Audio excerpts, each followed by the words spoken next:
Hello बच्चों, let's see the question. So the question says, see the diagram carefully and sequentially arrange the steps of amitosis given below.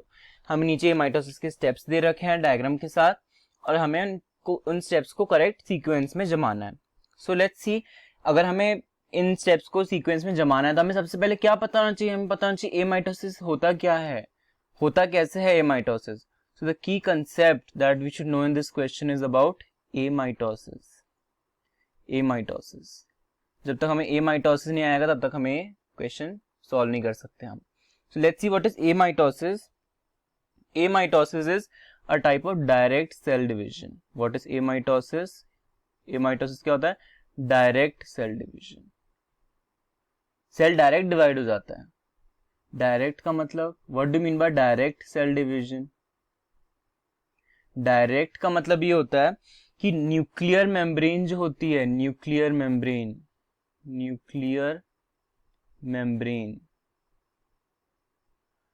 वो disintegrate नहीं होती. That does not disintegrate.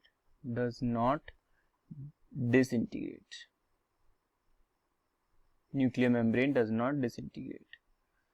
मतलब जैसे meiosis mitosis में होता है कि जो प्रोफेज होता है उसमें न्यूक्लियर मेम्ब्रेन डिसइंटीग्रेट होने लग जाती है, but in amitosis nuclear membrane disintegrate नहीं होती है. ऐसे ही न्यूक्लियस बड़ा होता है और दो में डिवाइड हो जाता है nucleus. Okay, what do mean by amitosis? Amitosis का मतलब क्या है? एमाइटोस का मतलब क्या है? Amitosis means without thread.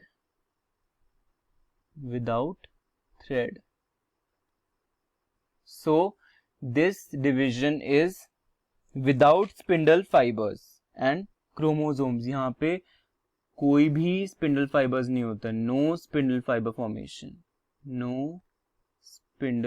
Formation. कोई स्पिंडल फाइबर फॉर्मेशन नहीं होता, कोई क्रोमोसोम फॉर्मेशन नहीं होता. तो this is speciality of amitosis कि न्यूक्लियर मेम्ब्रेन ही डिसइंटीग्रेट नहीं होती, क्रोमोसोम ही नहीं बनते, स्पिंडल फाइबर नहीं बनते, ऐसे ही न्यूक्लियस दो में डिवाइड हो जाता है. जैसे बाइनरी फिजन नहीं होता है, उस टाइप का डिवीजन होता है कि जैसे बाइनरी फिजन में दो से जैसे डिवाइड हो जाते हैं वैसे ही न्यूक्लियस भी दो में डिवाइड हो जाता है, फिर साइटोप्लाज्म डिवाइड हो जाता है. सो हम देखते हैं what are the steps of amitosis. Amitosis के क्या क्या स्टेप्स होते हैं, let's see. So first step, this is the first. पहले क्या होता है? न्यूक्लियस जो है ऐसे राउंड सा था, अब न्यूक्लियस कैसा हुआ? ऐसा इलोंगेट हुआ. तो पहला तो क्या होता है?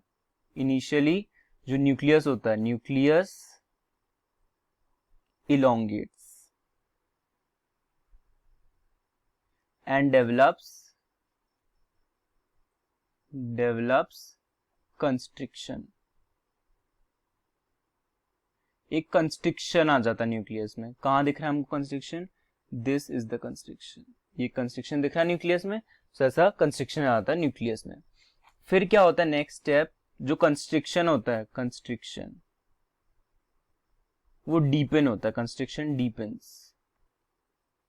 मतलब पहले तो कंस्ट्रिक्शन ऐसा था, इतना सही था. अब क्या हो गया? कंस्ट्रिक्शन से डीपन हो गया, इतना ज्यादा कंस्ट्रिक्शन हो गया.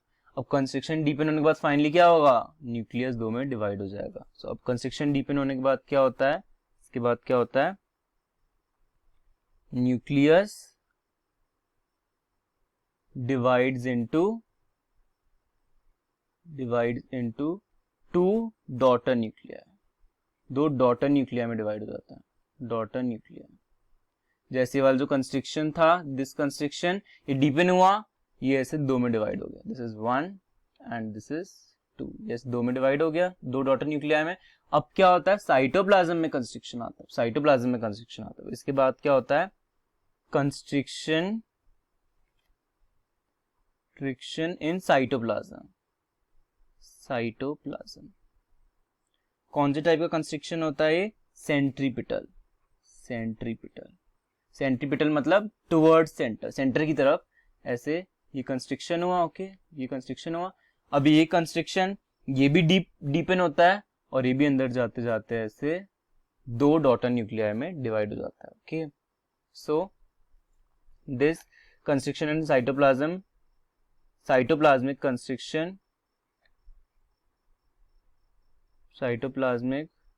constriction deepens ये भी डिपेंड होता है, आगे बढ़ता है, और इसके डिपेंड होने के बाद क्या होता है, formation of two daughter cells, two daughter cells. अब ये जो दो हैं, these two are daughter cells, these are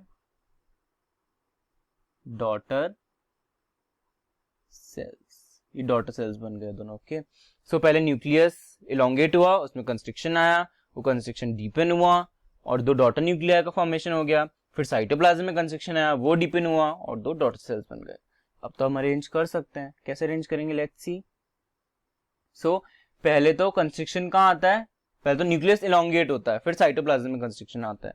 तो पहले क्या होगा, nucleus of cell will elongate and develops a constriction round its middle. सबसे पहले तो होगा स्टेप नंबर 2। अब ये कंस्ट्रिक्शन डीपन होता है और दो डॉटर न्यूक्लिया बनाता है। Okay, so constriction in nucleus gradually deepens and finally cuts the nucleus into two daughter nuclei. उसके बाद होगा थर्ड। अब दो डॉटर न्यूक्लिया बन गए, डॉटर न्यूक्लिया के बाद क्या होता है, साइटोप्लाज्मिक कंस्ट्रिक्शन आता है। सो उसके बाद क्या होगा, constriction appears in cytoplasm, cytoplasmic constriction आता है। और लास्ट में क्या होगा, साइटोप्लाज्मिक कंस्ट्रिक्शन भी डीपन होता है और पेरेंट सेल को डिवाइड कर देता है किसमें, दो डॉटर सेल्स, दोनों डॉटर सेल्स में एक न्यूक्लियस होता है। ओके, ये दो डॉटर सेल्स हैं, इनमें एक एक ये न्यूक्लियस है। Okay, this is the nucleus of daughter cells. उसके बाद last step is fourth. So the correct sequence is 2 then 3 then 1 and then 4. So let's see, correct sequence is 2 then 3 then 1 and then 4. So option number D is the correct answer. So I hope your concept is clear. Best of luck. Thank you.